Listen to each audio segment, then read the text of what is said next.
ఏపీలో ఇవాల్టి నుంచి వాలంటీర్లు పోరుబాట పట్టనున్నారు. తమకు ఉద్యోగ భద్రత కల్పించాలని డిమాండ్ చేస్తూ ఇవాల్టి నుంచి 3 రోజుల పాటు నిరసన కార్యక్రమాలు చేపట్టనున్నారు.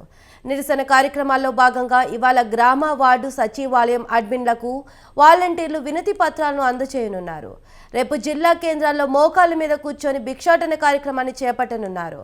ఇక ఎల్లుండి బ్యాక్ వాక్ పేరుతో వాలంటీర్లు వెనుకకు నడుస్తూ ప్రభుత్వానికి తమ నిరసనను తెలుపనున్నారు వాలంటీర్లు.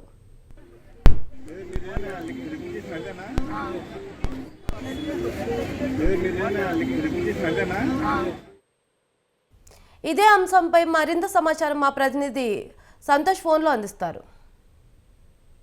కావ్య, ఈ రోజు నుంచి ఏపీలో వాలంటీర్లు అయితే కనుక నిరసన కార్యక్రమం అనేది కూడా 3 రోజుల పాటు చేయనున్నట్టు తెలుస్తోంది. ఇక ప్రధానంగా 3 రోజుల్లో భాగంగా ఈ రోజు గ్రామ వార్డు సచివాలయాల్లో ఉన్నటువంటి ఇన్ఛార్జీలకు అయితే కనుక వినతి పత్రాన్ని అయితే అందించనున్నట్టు కూడా తెలుస్తోంది. ఏదైతే వారికి ఉద్యోగ భద్రత కల్పించాలంటూ కూడా ప్రధానమైనటువంటి డిమాండ్ గా అయితే తెలుస్తోంది. ఏదైతే కూటమి ప్రభుత్వం అధికారంలోకి వచ్చిన అనంతరం కూడా ఇక ఏదైతే ప్రజల సేవలకు ఏదైతే ప్రభుత్వం అందిస్తున్నటువంటి సంక్షేమ కార్యక్రమాలు గత 5 సంవత్సరాల్లో అందించినటువంటి వాలంటీర్లు ప్రస్తుతం కూటమి ప్రభుత్వ అధికారంలోకి వచ్చిన తర్వాత ఇటు వాలంటీర్లని పక్కన పెట్టినటువంటి పరిస్థితులు కూడా కనబడతా ఉన్నాయి. అయితే ఈ నేపథ్యంలోనే వారు దాదాపు వారికి వేతనం కూడా లేని పరిస్థితుల్లో ఈ సేవలు అనేది కూడా చేస్తున్నటువంటి పరిస్థితుల్లో ఇక దీనికి సంబంధించినటువంటి అంశాలతో పాటు ఉద్యోగ భద్రత వీటన్నిటిపై కూడా దృష్టి పెడుతున్నటువంటి పరిస్థితులు కూడా కనబడతా ఉన్నాయి. ఇక ఏదైతే ఈ రోజు వినతి పత్రం అనంతరం కూడా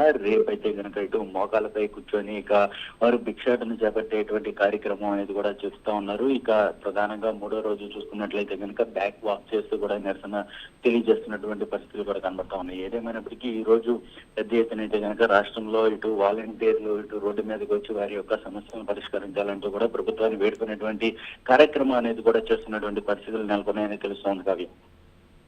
రైట్, థ్యాంక్ యూ సంతోష్.